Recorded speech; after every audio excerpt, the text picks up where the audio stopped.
Por eso elevo mi voz bendiciendo tu nombre.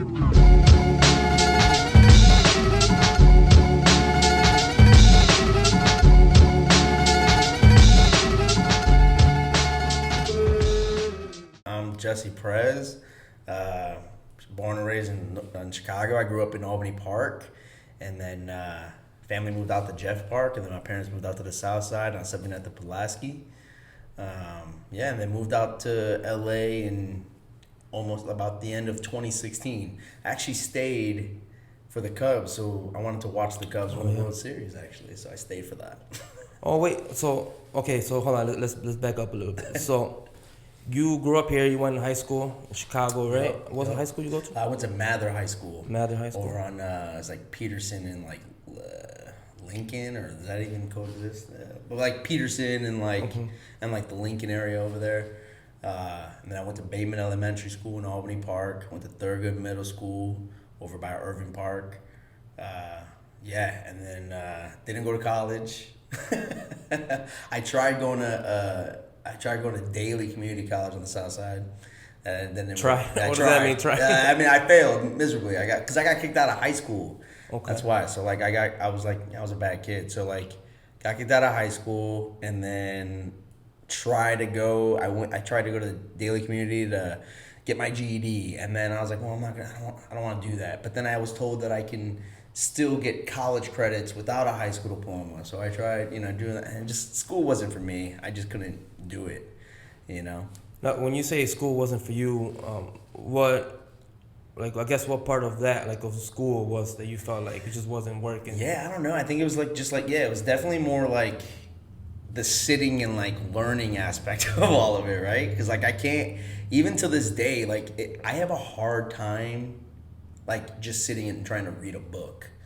Like it is hard for me. I'll read a book and then like right in the middle of like a page, I'll be like, wait, what did I just read?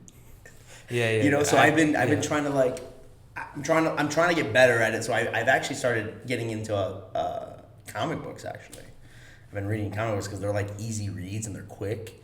And that's been actually really helpful helping me read. I'm over here like all of a sudden people are getting to know me like, dude, this guy's illiterate. Fuck. No, it's funny that you say that because I had a hard time storing certain information. So even to this day, I realize that I could read, like you said, I'd be halfway through a page, and I'm like, wait, what just happened? I have to go back because I have no idea what just happened 3 sentences up. And then you start to fall asleep. And then it's weird, but it's weird because.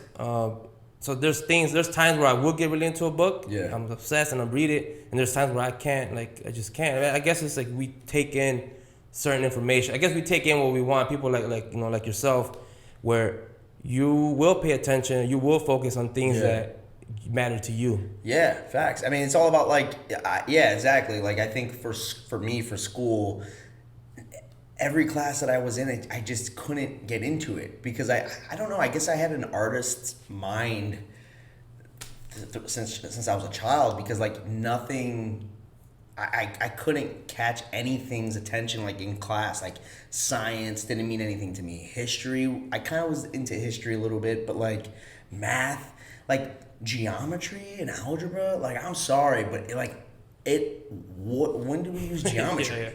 Like when? I don't, till this day, I still use basic math in my everyday life. So why do I need to know geometry? Yeah. But exactly. I never really got into that stuff. So I had to I had to find things that I really enjoyed. And that was not till like middle school where I had a middle school teacher actually, Ms. Husos. She saw, so I was like in a, quote unquote, like special ed class because I was terrible with learning and whatnot, and I think she noticed that I needed to like express myself. Okay. So she kind of started like an improv group, and she was able to like let me just kind of like let it all out, get crazy, be creative, and I think that was like when I started to really focus in on school, and I was like, oh, I like this. I like being goofy.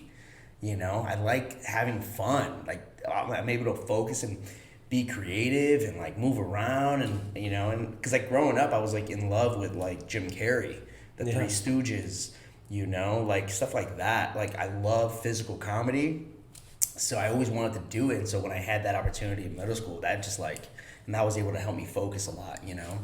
So that's very important. God bless teachers like that. Dude, like, for real. When they catch something. Miss Husos? Yeah. It's very important. You know, there's teachers out there that can catch that. You know. Yeah. They can see that he likes this. So yeah, this I can get him to focus if we do this or change certain things. So that's really cool. So did you always know? Is that when you realized that you were into acting, or? I think so. I know for a fact I was like, this is something I want to do. But you know, growing up in Chicago, like I'm a first generation American. You know, my family. I come from a family of immigrants. So like, their idea of being successful in America is very much go to school, be a doctor or a lawyer, 9 to 5, get married, house, kids, that's it. And I wasn't that kid. You know, a lot of my cousins are that, and my family, and they're doing really well, and they're very happy, and I love that, but it just wasn't for me, and I couldn't get into it. I remember one time, like in high school, we got into high school, there was an after-school improv class. 2 of my best friends who I'm still friends with now, but we're in it too. And I remember one time in high school, we talked about like, yo, after high school, we're gonna really try to like make it, like really be comedians, really be like something. Like we're gonna be bigger than like what we are, what like society thinks we are. Like I remember having that conversation when I was like 15. And I remember the 3 of us, like, you know, we're smoking a little bit of weed, and I just remember that conversation. Yeah. You're doing what? Right? I'm sorry, censor that out. Yeah. But like, I remember that conversation, and like, you know, that stayed with me. And I remember after I got kicked out of high school, I was 8. I was actually, it was my senior year I got kicked out. I couldn't even finish. They wouldn't let me finish. It was all fucked up. But I remember after that, I was like freaked out, right? Because like, I was afraid like what my mom's gonna do. What is she gonna say? What's my family gonna think of me? Yeah. All that. So immediately, I took my creative side, and I just dug it 6 feet deep. You know, I was like, you know what? I need to make my family proud because I'm afraid that they're not proud of me. Because after I fucked up, started working at like a bank. I was a bank manager for Bank of America, believe it or not. Oh wow. And at that point I was like, oh, I think I can do this because it's good money. I can take care of myself, and then I can, you know, follow what my family wants. The classic, the 9 to 5, the class. Find somebody, kid. Yeah, exactly. And I remember doing it, and I was working like 6 days a week, man. I was working damn 12 hours a day, like 7 a.m. to 7. Every day, miserable. I'm like, this is my life. I wake up every day doing the same thing every day. I couldn't handle it. So I straight up saved up some money, quit my job, and my family was very upset about that. Quit my job, and I said, I'm gonna take acting classes, and I'm gonna start acting. How old were you at this time? I was 22. Wow. Yeah, about 22. So, wow. So that's pretty very interesting, because at that age you're kind of like, you're still young, right? But there's still that pressure of like, okay, my future. What's my career? What am I gonna do? Right. What am I gonna? What's the next step for me? Mm-hmm. Even though now that I'm 30, I'm 34. I look back now. I was like, I had all the time. For 34. Thank you. I appreciate it. Like I had all the time in the world back then. But at that time, I felt like oh shit, what am I gonna do now? Like, I gotta figure it out now. Like, who am I? Like, what's the next step? So for you to go at 22 from having a good job, to that to fuck doing that. What I'm doing, yeah. I'm gonna go be an actor. I'm gonna take the classes. I'm gonna take the steps to reach that goal. So how was that? It was tough, man. Like, so like, my mom was definitely upset. Didn't approve of that. My entire family didn't approve of it. It's funny. My uncle, I remember when I was like, yeah, I'm gonna start acting. And my uncle, he's so Middle Eastern, man. That dude is Middle Eastern as fuck. So like, he was like, Jesse, do you think you are the next Leonardo DiCaprio? And I was like, no. He goes, are you the next Brad Pitt? I was like, no. He goes, then why do you want to act if you can't be the next Leonardo DiCaprio? And I'm like, I don't know, man. Like, it's like they were just always trying to shut it down. Yeah. But I don't know. I just, in my gut, I just knew I had to do it. I knew this what I wanted to do. And like, even today, like right now where I'm at with my career, I feel like I've grown so much. I've learned so much. And like, but I still have this passion for it. Like, even after I've seen so much and done so much, like, I'm still like, I still want it. And I still want more, you know? And like, it just shows that it is my passion. It's something that I am absolutely in love with, you know? So And that's the most important so thing, important, right? man. You know, because it's especially like, I don't know, you know, like going a little deep with this, you know, because I was bullied a lot growing up, like hard. You know, I was this big chubby kid. Oh, really? Oh, dude, I was chubby as fuck, dude. When I was 12, I was a big boy. I had a mushroom cut. I had gap teeth. So my nickname growing up was Tetas. You know? Oh, wow. Yeah, you know, so I was bullied hard. Yeah. You know, I was constantly being shoved and rejected and never being like approved. Like I wasn't good enough for my family, you know, growing up because I wasn't full of Syrian. You know what I mean? Because I wasn't raised by my Puerto Rican side, so I wasn't like approved by them. Then I go to school and I'm not being accepted at home. I'm not being accepted at school. I'm just constantly being shoved. And like what kind of helped me with that was like Jim Carrey and the Stooges and all that. But then when I started getting into improv and I started to act, there was like this sense of like being wanted, and it felt so good. I was like, for the first time, people are looking at me like a person and not like a joke. Yeah. You know what I'm saying? And it felt so good, and I was like, oh, that's why I need to do this. That's, you know, so that's why I took that journey, because I was going back to Bank of America. It was the same thing. You know, I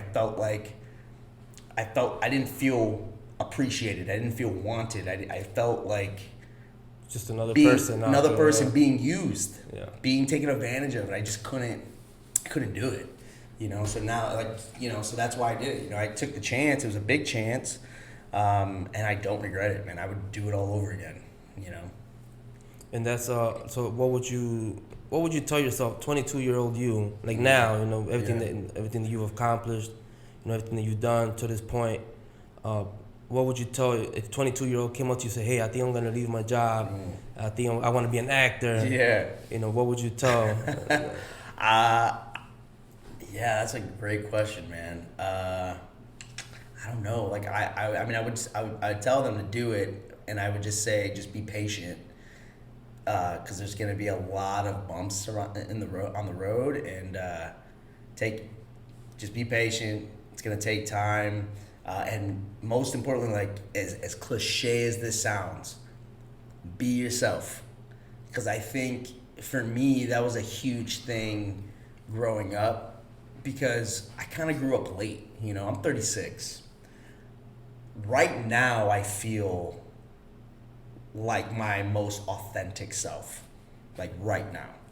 And I think if you would have met me 6 years ago, 7 years ago, I probably would have put on this weird ass mask, pretending I was something that I wasn't, trying too hard to be accepted.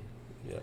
But then knowing those people seeing that, they're like, yo, who is this guy? This guy's trying too hard. This guy's always on or something. Like, this guy, you can tell. Yeah. I mean, you can tell when a motherfucker's fake. Yeah. Like, you really can. And I was definitely that in my 20s, because I didn't, you know, what we were talking about earlier, you know, like you left the house at like 20, right? You got your own space, you got all that. You know, me, I didn't leave my house till I didn't leave my parents until I was like 24. You know, and so I was so comfortable in the comfort of my parents' house and my family's house. I didn't know how to grow up. Yeah, that's a really big, especially in the Latino community. Because I was in and out in my 20s, my parents' house, because that like you said, there's a comfort there, right? And your parents never, like, I don't know how it is with other nationalities, but I think at a certain age, you're like 18, right? You're 18, like, when are you gonna, you know, get a place? When are you gonna start moving out? Right. It's like over there, you could be at your parents or your mid 30s, late 30s, man. And they're not gonna like Yeah. They're still gonna have dinner for you set up every Yep. day. It's the same thing since you were a kid, so Yeah. you don't know anything else. Yeah. So then when you go outside and you try to actually be an adult, it can kind of come off, you know, maybe not for everybody, but for me it did. Yeah. It came off not authentic, you know? So like even like when I first started like acting, like when I got into the theater community in Chicago, you know, I did a lot of theater here. And, you know, meeting a lot of, they say they're called thespians, you know, meeting a lot of these thespians, meeting a lot of these like theater actors, you get a lot of these kids coming from like New York, coming from Florida, coming from all over the country, Yeah. being 19, okay, coming all over the country at 19 or 20 or whatever, coming to a bigger city like Chicago, going to school, paying rent, being starving artists, being struggling artists, doing storefront theater. They had to grow up. They're growing up. They're learning the world. They're learning society at such a great young age, to the point where when they're 30, they're like, you know, they're nice and seasoned. For me, it wasn't that. For me, in my 20s, I still fucking felt like, can I swear on here? By the way? Yeah, of course, Yeah, absolutely. I can say fuck and shit, right? Absolutely, yeah. Fuck yeah. Absolutely. But like, even like when I was in my 20s, it was very much like I still felt like I was in my teens. Like I still felt like I was just like this kid. Yeah, And even now you're very energetic. You know, you're a very energetic, very funny guy. So like, I feel like you still have. it's the solo cup. It's a song, yeah. You still have that. I think that like healthy youth mentality. Thanks, man. And that's good. Really, really good to have. Yeah, I thank think you. that's what keeps you going. That's what keeps you know energized and you know wanting to take on challenges when you Yeah. have that, you know, because you're being yourself. Yeah. You know what I'm saying? And so the fact that you're able to do that now, you know, that's a blessing. You know? Yeah, 100%. Because, you know, in my 20s, I had to like really try to compete. Like, first, it felt like I was competing. It felt like I was like I was trying to like, because all these kids are like theater school kids, and like they're all like, you know, they're like actors. You know what I mean? Like professionally trained actors. And I'm over here like from a kid from Albany Park, Yeah. not knowing shit, just knowing the hood that I hung out in. That's another thing too, right? Yeah. You never, Bro. haven't been anywhere really outside Nowhere. of. Yeah. Like, of course, I've been all over the city, but I never like really got into the heart of those cities, because I was in the heart of my own my own neighborhood. So like getting into like, you know, Lincoln Park is a big theater area, you know, all that's like the Steppenwolfs, the Victory Gardens, the you know, Teatro Vistas, like all, like there's so much like love and heart within that community. So like when I had to get in there, I was definitely an outsider. So I had to put on a fucking mask. I had to pretend something I was something I wasn't. And it came off fake. It came off fake as fuck, dude. And looking back, like right now, I don't have a Facebook, right? I don't really have a lot of social media. I have Instagram, you know, but I don't post anything about me really anymore. You know, I got rid of Facebook, especially was hard to get rid of, but I got rid of it because I was so like, I couldn't look at my past. Like I couldn't look at photos of me at 25 because I kind of hated that. Because I knew that guy, so fake. But like, and I'm not hating on my past. Yeah. I was just growing in that process, and I just don't want to remember that process of me growing, because sometimes I do feel a little bit embarrassed of like, you know, I'm 25 years old, and you know, there's a lot of 25-year-olds that just know more and just that are a little bit more like mature, and I'm over here like I'm 25, but I feel like I'm 15 kind of thing, you know, and I hated that. So now it's like finally, you know, in my 30s it took some time, but like even like the last 3 years, even the last 4 years, I've just been feeling so good. I finally feel like I can fill my shoes. I can look myself in the mirror and be like, that's who I am. I know who I am. I know how to authentically talk to you, talk to Laura, talk to all my family and friends. You know, I can authentically just talk to you guys as me, and not pretend that I'm somebody else. Yeah. I'm not trying to show off, you know? And do you feel like that has helped you as far as your career goes Absolutely. as well? Absolutely. I would think it helps you with everything, right? Everything, man. With work, with work, my family, my friends, all my relationships, my girlfriend, everything. It helps because I'm not trying too hard. I'm not trying to impress anybody. I'm just like, I'm finally at a point in my life where I'm like, I just don't really care what anybody thinks of me, man. Exactly. I don't care. Yeah, and I'm at a point where I'm like, I'm just gonna do me. And if the world doesn't like what I bring, then fuck it. Nope, that's fine by me. I'll find something else. But this is who I am, and I'm happy, and I love that, and I love that I can just be like, this is who I am. That's it. I don't care anymore. Yeah, but the thing that in order for that to happen, obviously you need to go through a lot of things. You have to so you don't really find that out till maybe right after 30, 31. Yeah, it's very rare, I think, that somebody finds that in their early 20s. Yeah. Because sometimes I look back, and like you said, I should do that too. Facebook, I look back sometimes, I'm like, man, I cringe sometimes. Yeah, like with the clothes, the outfits, Yeah, because that wasn't me. Like that. It's not you. That was me trying to be somebody that I thought was, Right. You wanted to be accepted. Yeah. But it's like, you're accepted about who you are. Like, I met you not even 20 minutes ago. I think you're like the dopest dude I've ever met. I appreciate that, man. Yeah, likewise real. too, man. You know what I'm saying? Likewise, I like, because I'm very monotone, I'm very chill dude. Yeah. So I like talking like to someone that's like energetic as you, because I feel like it's a good balance. Dude, I'm not energetic, though. I'm very serious, dude. Very serious. I'm very serious.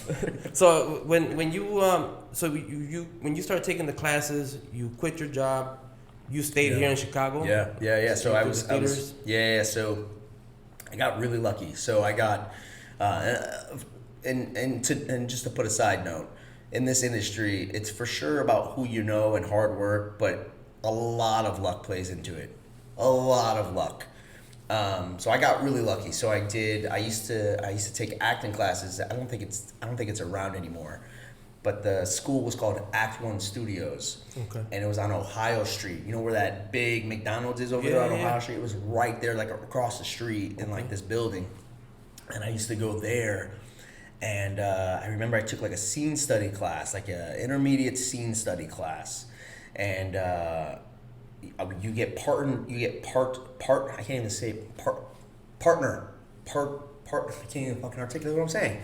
I got partnered. There it is. I got partnered with another classmate, and what they do is they give you like a scene. Okay. And you have to work on that scene for the 8 classes. So it's 1 week. It's 1 class a week. So it's like 8 weeks. And so you have to rehearse it, and at the end, for the last class, they put on like a talent show. Okay. And so I did Angels in America, and by Tony Kushner. And I remember we did the play, we did the scene or whatnot.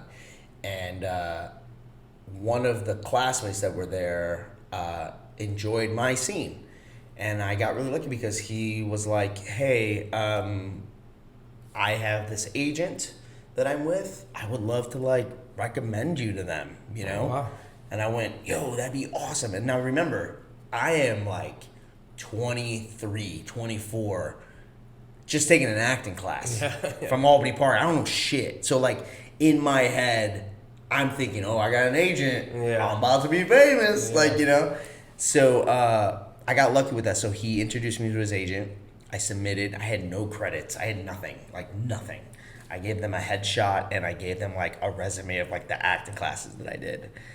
Had a meeting, I auditioned in front of them, and they signed me. And it was awesome. Oh, shit. It was awesome. And that first month, I got an audition for this TV show. It's not out anymore. It got canceled, I think. But it was called Boss, and it was on Stars. It was Kelsey Grammer. It was based off of a book called Boss, and it's actually about the first Richard Daley and how he kind of like fucked over Chicago, worked with Al Capone, and it was basically like that, but it was like modern day. Okay. So I auditioned for like a very small role. And the director for that episode was Gus Van Sant. Gus Van Sant is an award-winning director, huge, and I auditioned for the character's name was like associate number 1. Yeah, like I had like 1 line, 2 lines. It was like a day player role. It was like nothing. So I remember I go to the audition, I'm doing the audition, and then Gus Van Sant comes up, takes a picture of me, and he looks me in the face, he looks me in the eyes, and he goes, do you know how to golf? Now, mind you, 23 years old. Mm-hmm. I've never experienced like life like that. I'm like, nah, I've never golfed in my entire life. I've never touched a club. I look him in the eyes and I go, absolutely I do. Of course, what you gotta say. You're right. Yeah. Ended up booking the job. I got the job. Now I'm like ecstatic. Like, holy shit. Booked the job. Then I met on set. I met this guy who, his name's Ricardo Gutierrez. He's an ensemble member for Latin theater company called Teatro Vista. Okay. And then there was another ensemble member on that set who also booked on that show named Joe Minosa. He's actually on Chicago Fire now. Oh, wow. Yeah, he's a series regular on that. And they were both on that show, and I was working with the two of them. And we were talking, getting to know each other, and, you know, they were like, you know, we haven't seen you in the community, you know, like, da-da-da. And I kind of, like, told them, like, oh, yeah, this is my first thing, you know. And he invited me to, while we were doing that show, it was like one day of shooting, he got my information, and then he invited me to audition for a play that he was casting for their theater company. Okay. And that's how I got into the theater community. Oh, okay. So I got very lucky, like from that acting class to getting the agent to booking that show to meeting Joe Minosa, and for him inviting me to audition for the play that he was casting. And then I booked the show. And that was my first play ever. Never did. Where was that? Was based here in Chicago? Yeah, it was at the Chicago Dormitory. And that was over on like Chicago Avenue. It was like by the Blue Line. I forget where. I'm like terrible. My memory's terrible. But the rehearsal process was intense, and I remember like not having my lines, because you have to like, dude, when you're doing a play, you have to memorize everything. Yeah. Blocking, dialogue. It's hard being a theater actor. That's why I respect so many theater actors. It's hard. Especially because they sing too. Everything, dude. You gotta like, dude. Theater it's tough, and it's a big investment too, because you're spending a lot of time rehearsing and da da da. But I remember, you know, I was having a hard time memorizing, and I remember one time, because we were getting deep into rehearsals, and I remember one time I didn't have my lines memorized. I remember the director smacking the table, going, "Jesse, God damn it! Let's go!" You know, like pissed. I'm like, well, you know. You're like, what? Yeah, you know, I don't know. I don't like, you know, but yeah, and so I did the play. The play went well, and then from there it was networking, right? So then somebody saw me do that play, invited me to do another play, and then so on and so on and so on, and it just kind of kept going. And to be honest, I got really lucky because I was on a streak for theater. I was doing like 1 to 2 plays a year for like a solid 5 years. Oh, wow. About a solid 5 to 6 years, yeah. No, I don't know too much about the industry, but like that's obviously a good thing, right? Because that's when you get hired for a play. Is that like you get paid weekly or how? Yeah, it depends, right? So like there's like union plays, there's non-union play. Like Chicago is very like storefront theater, right? Okay. So that's a non-union play. You'll probably get a stipend of like $300-400. Okay. So you're working for like 2.5 months, but only getting paid $200 or like $300. Oh, for those. For the 2 months of work, you're getting paid $300. Yeah, wow. It's like, so it's very. That's why I respect storefront theater a lot, because it's not about the money, it's about the work. Yeah. But as an actor, especially when you get older, it's like, well, it's about the money now, you know. Yeah, for sure. And it's one of those things where, like in any industry, you kind of have to start from somewhere, right? Yeah.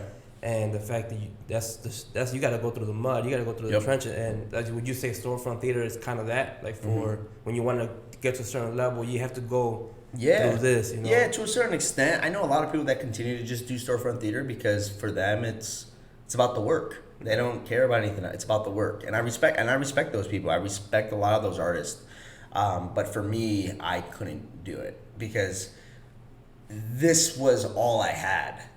It's my career. This is all I have. Gotcha. Yeah. You know what I mean? This is my career. Yeah. And so for me, it was more of like, I guess it's about the work for me, but it's really, I want to get paid. Yeah, you want to make a I want to make a living doing this, you know.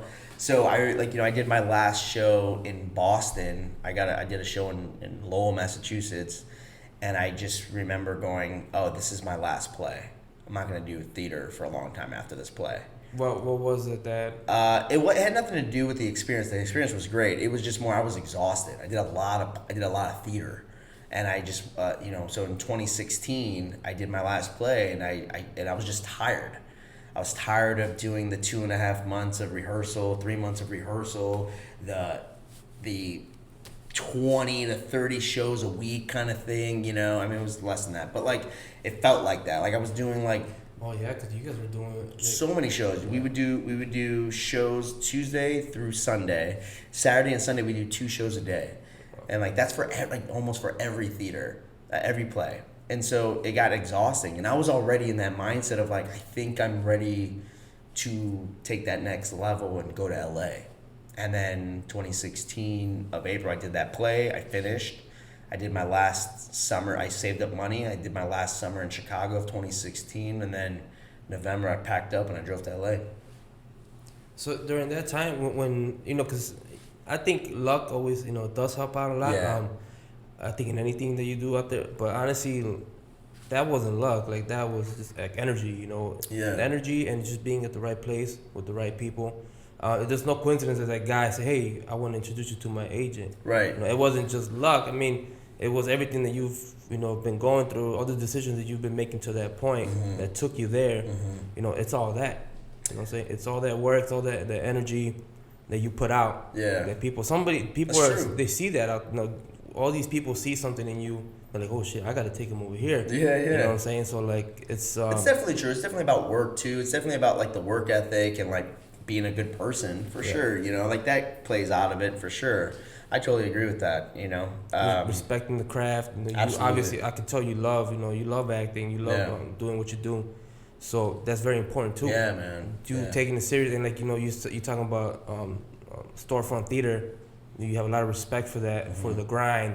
So that's very important to where you're trying to get to now. Absolutely. So now it's 2016. Have you been in a movie before you moved to LA? No. So like when I was in Chicago, I had 2 TV credits under my belt, like very small TV credits. So I didn't really have any experience. And the thing is like I didn't know much of like, oh, if I booked a TV show, I'm like I made it. And it's like it's not that. There's so much more. Like now I know like the difference between a co-star, guest star, recurring co-star, recurring guest star, day players, weekly players, stuff like that. So it took me a while. So when I moved to LA, like I had to learn all that, and I got to like really know about production, really know about what it feels to be on set and all that. That took a while to learn, and I feel like even more of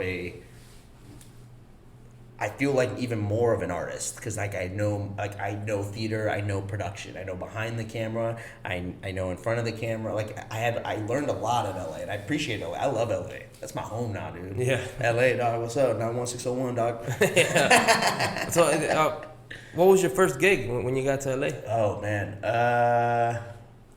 what was my first gig? I don't even remember. It was I know I did this show on ABC called The Mayor. I played it was like 1 season or something like that. But like I played passenger number 1. Okay. But it was fun because it was a couple days of work. I got to network, I got to meet people. I was still nervous because I was like, I don't want to mess up. I'm like, what's my covers? Like, where's the camera at? Like, like stuff like that you don't know about, So that was my first one. That was a hell of an experience. Did a couple of commercials early on.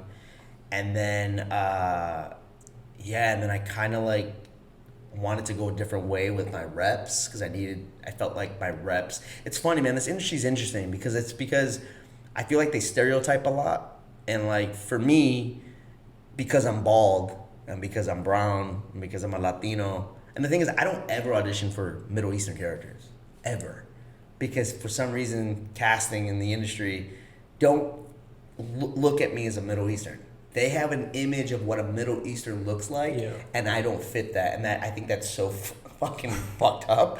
But like, they see this bald brown Latino and they're like, oh, that dude could play like a thug. That's the next Hector. Like right there, that's that guy. Yeah, like I had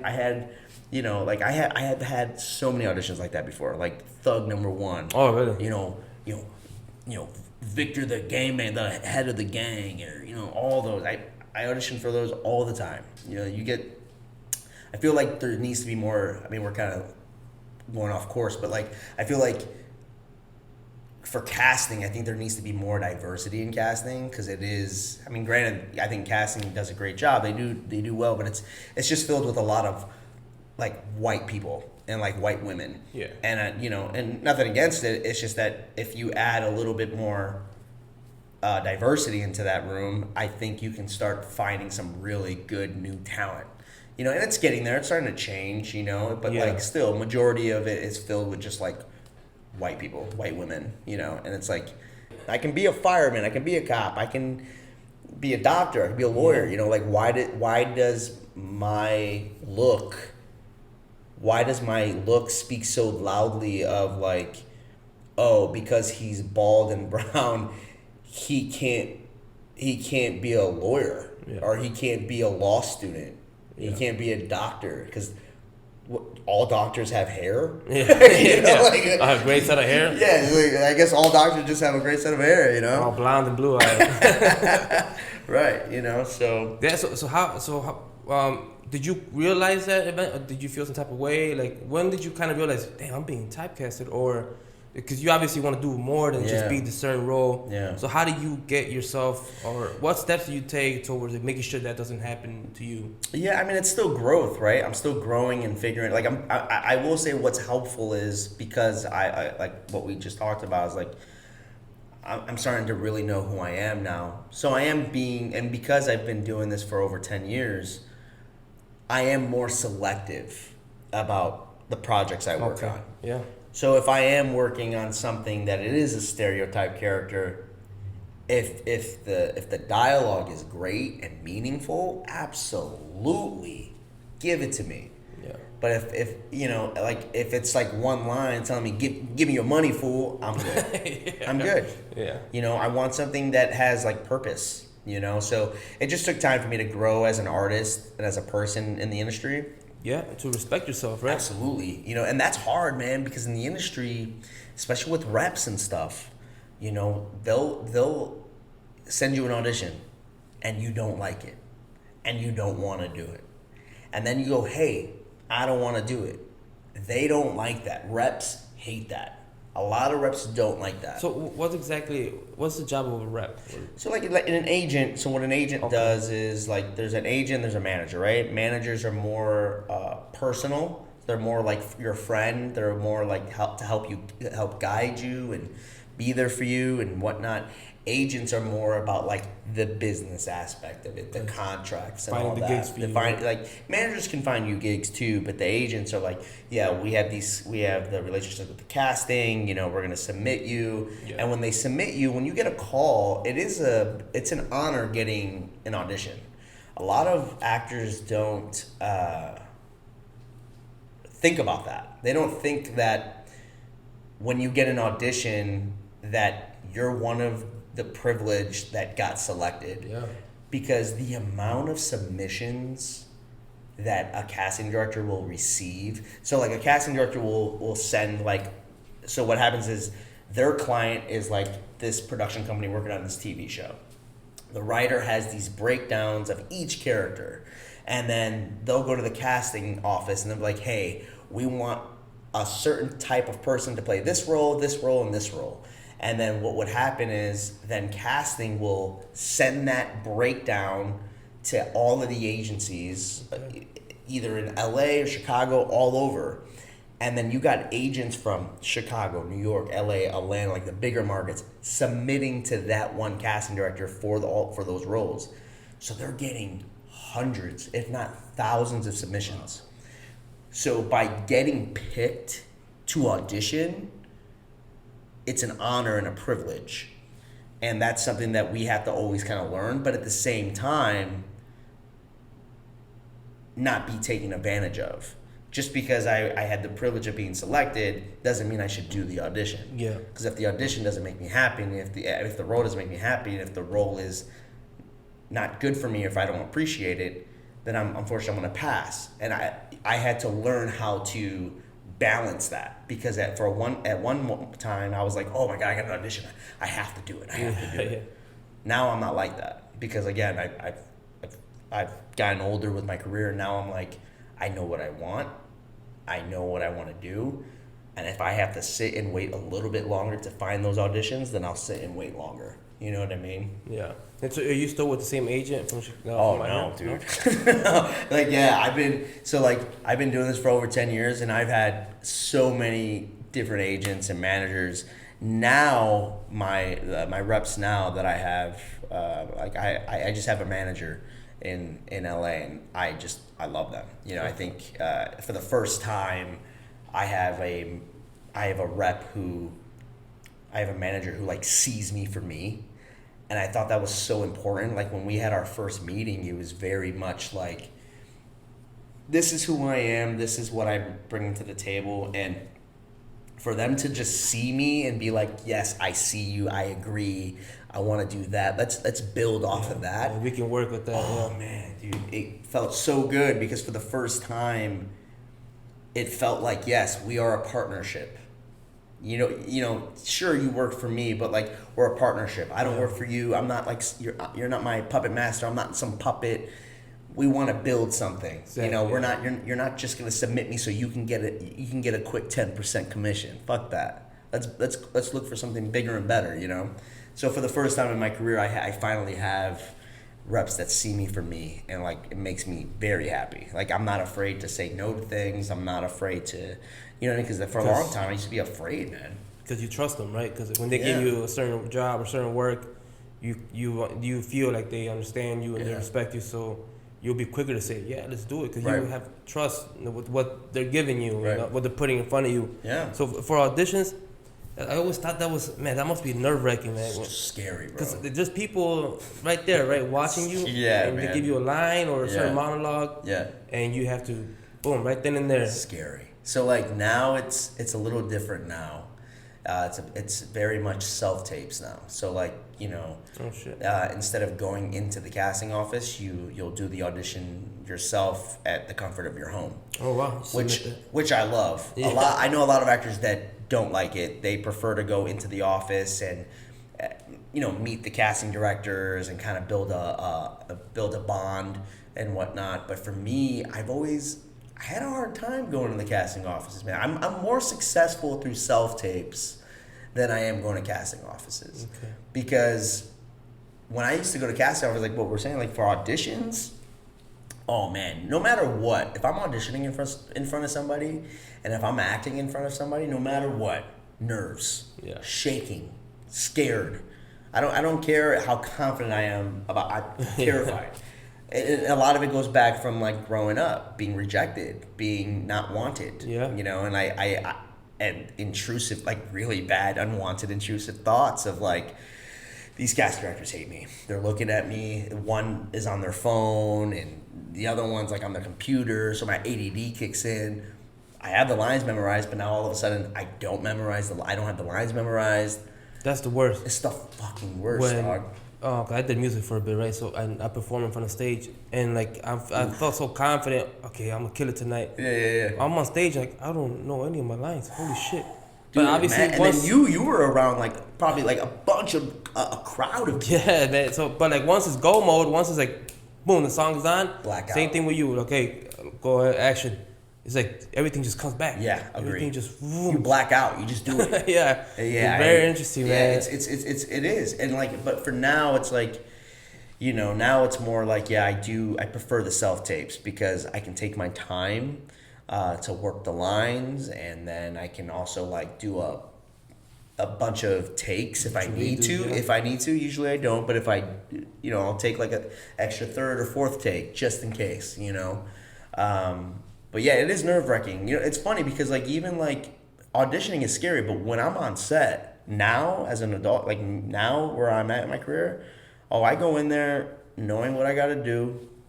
Where's the A camera? Where's the B camera? Where's my guy? Like I know what I'm doing. And I feel so confident going on set nowadays. And I think that's a great thing, because I think the crew and whoever's working, like, they see that. They're like, this guy is professional. This guy knows what he's doing. He's coming in to work and then he's going home. That's how I'm trying to treat it. I'm trying to treat my career like a 9-to-5er. Yeah. I'm trying to treat it like that. I'm trying to go to work, trying to go on set, do my job, and go home, be with my family. Of course. So, like, do you still take classes, or how do you do you still, obviously, to keep up with the craft? Because obviously with every industry, I'm sure the industry changes. Yeah, absolutely. Hollywood looks for different. Yeah. Different things from certain people. So it's like, how do you keep just? Yeah, I mean, the industry's always changing. Like right now, it's changing like crazy, and I think it's changing for the good. There's still some bad stuff, but it's definitely changing for the good. But always taking classes here and there. I mean, I haven't taken a class in a while, but yeah, I mean, I do watch. For me, what helps me is like I like to watch a lot of movies that I respect, like as far as like performance wise. So a lot of like any like older stuff, like Brando stuff. You know what I mean? Yeah. When it comes to like Jim Carrey stuff, like older Joaquin Phoenix stuff. I love actors like that. I love performers like that, and I love being inspired by those. And I get inspired from like my own colleagues, people that are, like I see actors that are on the same level as me, and then I get inspired by them, and I'm like, man, what you just did was fucking brilliant. Acting's a beautiful thing. It's a beautiful thing, especially when it's done right, man. It's like it's a true beautiful art form. So like especially like with Joaquin and Brando, like seeing stuff like that, it's just like, yeah, I love, like, what's a really cool thing that I enjoy watching? It's the round tables. So a lot of like these artists and actors and whatnot, they'll do these round tables, and Tom Hanks had this one quote in one of those round tables about like, this too shall pass, is something that he learned. It's like, this too shall pass. Are you feeling great? Are you feeling amazing? Are you like on top of the world? This too shall pass. Are you feeling bad? Are you feeling sad? Are you pissed off? This too shall pass. Yeah. And that was such a great thing that he learned and he got to share. And I took that. I'm like, yes, dude. Because like I have really bad, I have bad intrusive thoughts, and I have to remind myself that's going to pass. I have to remind myself that they're not facts. I have to remind myself that my thoughts are not me. Because like acting can really, the industry in general can really bury you mentally and emotionally, because you can feel unwanted. You can the amount of rejection. The amount of rejection, dude. I get thousands of no's, maybe a yes a year. Yeah. You know what I mean? So you have to like stay mentally prepared and strong, and just like do whatever you can control, and like everything else is out of your control. Just do the work, be yourself, be authentic to yourself, and do the job. That's great advice, because you mentioned earlier the words intrusive thoughts. Yeah. Intrusive thoughts. Yeah. That's very true, man. Yeah, man. That can really bury you if you don't figure out how to manage those thoughts and kind of just get out of my way. I got this. It could keep you at a place that you don't want to be. 100%. You know what I'm saying? It's going to stop you. It's going to block you from where you want to be. You know what I'm saying? So you being able to do that, how would you say you're able to, right after an audition, they say no. Right. How do you keep it moving? Yeah, I mean, so like you don't really get like an answer. So if you audition and you don't hear anything, that's a sign. Yeah. So I think for me, I used to obsess over one audition, right? I used to like do the audition and like obsess over it and be like, okay, cool. So they start shooting this date. So that's about a week from now. Okay, so if I should hear something in about 3 days, and I would obsess, and then I would start to, my girlfriend says this to me, and it's true. I would spend the money that I don't have. Like I'm spending the money, like if I'm looking at this job and I'm thinking I already got the job and I'm about to get paid. So I'm already thinking, I'm gonna get this job, I'm gonna get this amount of money, I had to like let that go. And it's not easy. And what helped me was like hobbies. Like do what you can control and then turn it off.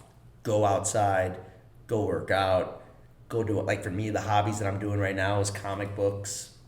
And like, I don't download comic books, my guy. I go to the comic book store. Yeah, I go to the comic book store. That smell, I love that smell. But like, I do that. Like, I found a hobby in that. I started finding a hobby in working out again. Like, I've been working out a lot, so like I do that. So I try to like take control of what I can control. And so it's like, cool, I did my part. I'm going to let that go into the universe. And now I'm just going to enjoy my life. Yeah. And if they like me, they will call me. If they don't like me, then they don't call me. You know what I mean? They fucked up. They fucked up. Exactly. And you said something right now that's very, very important too. So not only, when it comes to intrusive thoughts, it's the negative part, right? It's the part where you're like, oh, I just got an audition. Hell yeah, I'm gonna buy this. I made it. Also being able to kind of control that. You're building yourself. I say exactly to get knocked down. And it's just thoughts that you're anticipation of all of it, and it's like, I feel like for me, it's like, these intrusive thoughts. I feel like everybody in general has them, right? And I feel like, especially artists. I'm pretty sure you've had them, and I have them a lot. Like, I can be talking to you right now, like we've been talking, we're having a good time, but I'm in the back of my head thinking, man, this guy probably thinks I'm an idiot. This guy probably thinks I'm an illiterate. This guy probably is not enjoying this podcast. Yeah. Maybe it could be true, but it's probably not, right? So you're probably not thinking that, but I'm going to convince myself that it is that, and so it's going to ruin my entire day. Yeah, and you might start faking who you are, or kind of how can I overdoing it? Yeah, and it's trash. I'm like, so I started reading a couple of books that kind of helped me with that, and I started to like really get into the idea of like, I need to remind myself my thoughts are not my facts and my thoughts are not me. I need to every time I have that, I say that to myself, and that makes me feel better because I know that my thoughts are not facts. Yeah, you know what I mean? Because like, people will think the worst. I've thought about like, oh, what if I'm driving, I just like kind of like just did this to the wheel and all of a sudden the car flips over. That's crazy. That's a crazy thought, right? That's a crazy thought. But we all have thought crazy stuff like that. As long as I don't act on it, I'm good. Right? Like that shows that you're not like when you think about stuff like that, you start to get in your head again where like, I'm a bad person. Why would I think that way? Yeah. Like, no, it's okay that you think that way because the brain is a crazy, beautiful thing. Yeah. Like everybody's brain is just different. You're gonna have random thoughts. And you just gotta remind yourself that they're not facts. And like it took me a while to really accept that and really take that in. I still suffer through like really bad depression and all that and anxiety, but I'm able to like control it a little bit more than I used to because before it used to take over me, bad. And like, I would try to talk to my mom. My mom would be like, go outside. Yeah. You know, moms are like, go outside. Or don't even think that way. It's like you can't just tell me not to think that way. Yeah. How about you just don't think about it? Yeah, just don't think about it. It's like, no, it's not. I never thought about that. Yeah, nice. Okay, yeah, exactly. Yeah, and that's because they didn't have time, to really think about things like that. Their life, and the way I've learned to not resent my parents over thoughts like because I've been through similar thoughts, with depression, anxiety. It's just they just don't know. Yeah, man. You know what I'm saying? Like, and you can't take personal what your parents tell you, because if you just remind yourself that they're just human beings that are still trying to figure it out, even at their age, who come from a different world, different culture, that come to this country with nothing, and the only thing they know is how they were brought up. Right. And you don't take it personal. It's like you feel a lot more free, and you don't take something like that personal, because they just don't know. You know? We're all trying to figure it out. Your parents too, That's so. It's funny because like my mom, for the long time growing up, I used to like always like, in a weird way, like resent my mom. Like, Mom, why didn't you like teach me this or that or da da da blah blah blah. But then as you get older, you start to like especially when we get older, you start to really look at things like, my mom did everything she could. Exactly. Especially as a single parent, her way of guiding me and raising me was by putting a roof over my head, by putting food on my plate, by telling me not to do drugs or like stuff like that. Like that's how she like raised me, and I have to like appreciate. It took me a while to like appreciate that, you know. So maybe she's not the best with her words. Maybe she's not the best at articulating guidance. Yeah. But I appreciate, if it wasn't for my mother, I wouldn't be who I am right now. Yeah. You know what I'm saying? So it took a while for me to like really see all that, to the point where I'm like, because of my mom, I am who I am. So now when I have kids, I'm going to teach them what she taught me, but I'm also going to teach them what I've learned in my life. Absolutely. You know? You take all the good. You take all the good. Yeah, and just leave out the bad stuff, or what didn't work for you growing up, and you kind of, now it's your turn to kind of figure it out with your kids. You know, that's takes some huge growth, man. I just recently kind of just started, you know, thinking that way myself. You know, so it's great to hear that, you know, that you think like that too, because it's very very important in life. It's very important for mental health. Very important. So if you know, you talked about depression and anxiety. Did you take any like therapy or? Yeah, I've tried. You know, like. It's just hard. It's so unfortunate, man. It's so hard to find a therapist, because it really is like finding like a relationship, you know, like dating. It's like that. And you got to like find somebody that you can kind of like vibe with and have communication with. And I remember recently, like maybe about a year ago, I ended up finding a therapist, right? And I was like, cool, I'm really excited. I'm going to like talk to this therapist. So I have a Zoom call with them. This is like during the pandemic. It was like, you know, and they, 5 minutes into the conversation, they're like, maybe you should get on some Zoloft. And I went, well, hold on, like get to know me first. Like, I'm not against medication by all means. I just I'm told not. you my name. Absolutely, you know, if medication works, it works, obviously. But like, yeah, I just told you my name, and like, get to know me. Let's like figure this. Let's go down this road together. Figure it out. And if I need it, then sure. But right now, I don't want to do that. Right now, I just kind of want to express myself, get everything out, and see how I feel. And the whole conversation, Zoloft. I was like, all right, I canceled the next appointment, and I haven't had a therapist since, because it's like. Let me ask you this, if you don't mind me asking, what nationality was she? Oh, she was a white woman. White woman? Yeah. So I just older generation. She's like in her like late 60s. Yeah, I think at a certain point she might be checked out already. Just take Zoloft, you know. Yeah, she's definitely checked out. She's like, same old shit. They're depressed about life and rent. Just take Zoloft, you'll be good. Be all right. So I took therapy for the first time about 3 weeks ago. About 2 weeks ago, and tomorrow is actually my second session. Oh, nice, man. It was fucking great. Yeah, it's great, man. It was great. But I will tell you, she is Latina. I make sure that my therapist is Latina. Great. And she talks to me in Spanglish. Like, nice. So, like, I relate a lot. She relates a lot to the stuff that I tell her. Yeah. So that has helped me out a lot. Yeah. Okay, I think I can do it again. So, I love that. Yeah, you know, I agree. I think therapy is so important, man. Because, like, I was taking therapy out here. And it did, and the guy that I was seeing out here, he didn't push anything on me. He just wanted me to talk, and while he would listen. And I'm pretty sure it felt like this. Like for me, like whenever I left that session, it felt like I took some cold water and just like threw it on my face. It felt so refreshing. Yeah. And it made me feel great. So that's awesome that you're doing that, man. Yeah, and like one thing, like I thought, okay, as soon as she tells me, okay, go, I'm just gonna start crying. I'm gonna start dancing. But it wasn't that. It was like, I guess I was ready at this point. Like, I've always avoided it for so long. I don't know why. She asked me like, why did it take you so long to?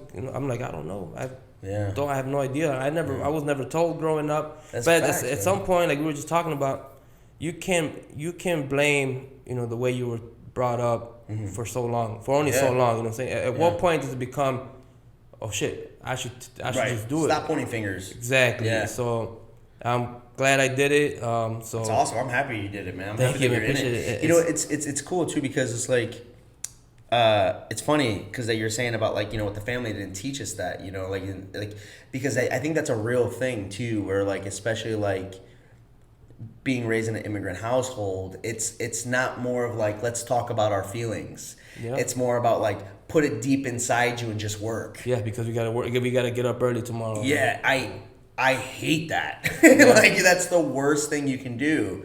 And then that's why you get a lot of like the older generation just constantly angry and pissed off and always resentful. judgmental and and it's like, no, man, I need to like let it out. Like, why do I have to like, especially within my like the older generation, like especially the men, it's just very toxic. Like toxic masculinity is such a big thing growing up, you know, especially in my neighborhood, and I hated it because like I'm not that person. I'm not this like, but I had to pretend to be. Yeah. You know why I made mistakes growing up. You know why you learn from them. But like I feel like where you come from, I feel like it's almost survival. 100%. You know, having to be that man, you know, because you never know what could pop off. Yeah, absolutely. You know, growing especially up in the neighborhood you're living in, yeah, you don't even know what's gonna happen next. Yeah, so it's almost like it was needed. You know, unfortunately, like even, you know, that wasn't you, but like you had to be that person. Yeah, man. So as soon as you stepped out the house, like you had to be that. Yeah, or even that. You gotta act like this tough dude. Oh, you always gotta be tough. Yeah. And the crazy thing is, like, majority of those tough guys, 100% have a sensitive and feminine side. Yeah. Yeah. You know what I'm saying? But they'll never ever express it. Yeah. Because they're afraid that they'll be rejected, and it's like, fuck that, man. Like for me, I've gotten to a point, like again, as I gotten older, it's more like I am who I am. I am a sensitive. I'm a man. Yeah. I am a man, but I am a very sensitive. I have a feminine side. I am all that. I cry. You know, I love to once in a while put nail polish on my nails once in a while if I feel like it. I am who I am, and that doesn't take away my manhood. Yeah. You know what I'm saying? Absolutely. Yeah, man. Absolutely, man. I appreciate you coming by, For sure, man. Thanks, man. This is awesome. Great conversation. You know, it's very interesting how like even just this happened. You know, yeah, man. You know, I found out you were coming in town. Like I've been trying to get this podcast set up for a long time now. Okay. I'm like, I gotta make it happen now. Wait, so like, is this the first episode? This is the first episode. Oh yeah. yeah. It's the first episode, man. I'm on the pilot, son. yeah. No audition, man. You got it right straight away, man. You got it. No, I honestly, yeah. I'm glad Laura connected us. Like I appreciate, I respect the shit out of you, man, and I love your brand with Gentafina, man. Like, dude, I'm just like a big fan, and I think I think what you all are doing with Gentafina, I think it's definitely filling that void in Chicago, and what Chicago desperately needed, you know, and like I think you represent Chicago in such a great way that I just madly respect, you know what I mean? Appreciate and like it. any way that I can like support, and I'll always do that, man, for sure, man. Gentafina's my shit. Appreciate you, bro. Yeah, and man. likewise, man, what you do to me is very interesting, because just like you, I am an actor myself. I took drama class in high school. I knew it, dude. I knew it. I'm like, this guy can act. You know what's crazy? So during like when I was in high school, I didn't do shit in high school. I never did any of the homework. I always like writing. I used to write for the newspaper. Oh shit. And all my homies never knew that. Nobody ever knew that about me. But I used to write I secretly loved to write, and it sucks that I had to. I felt like I had to hide it at the time, because I love to write and still do it to this day. You know, and I was in tennis, like all this shit that I did in high school, like all the shit that I would do, I used to hide it, right? I fucking love tennis, dog. Yeah, tennis is the shit, bro. I fucking love tennis. And so we were looking at electives and stuff. I saw drama class, and they got me. She said, yeah, all you do is watch movies. That's all we do in here is watch movies. I'm like, oh shit, sign me up. Not knowing that I was gonna have to do monologues and you know, you gotta learn these lines. You gotta do you gotta do improv. And man, I had a fucking blast. And honestly, it's so dope. So that industry to me was always very interesting to me. And the fact that, you know, somebody from Chicago, Latino especially, was able to get out there, yeah, man, and put in that work and, you know, get these roles and just go through that process. Yeah. It's very interesting, very Thank interesting, you, man. and Yeah. It's so dope, man. I appreciate that. I can't wait to see you, you know, doing your thing. Thank you, man. I could just tell by your energy, bro. It's gonna happen. Big things are coming. That, yeah, hopefully, you know, just knock on that wood, and yeah, I'm just trying. I'm still grinding. It's always gonna be a grind, but I'm finally in a place where I'm enjoying the ride.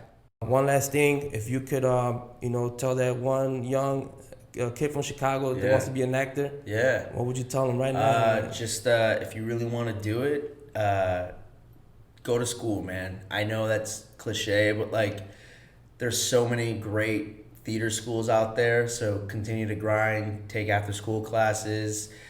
take acting classes, and stay in school. I know people who went to the Yale Dramaturgy Theater School. I know DePaul Theater School in Chicago. The DePaul Theater School is amazing here. But continue to be creative, continue to be your most authentic self, watch your favorite movies, be inspired, and go to school. I appreciate you, Jesse. Yeah, man. Thank you so much. Thanks, man. brother.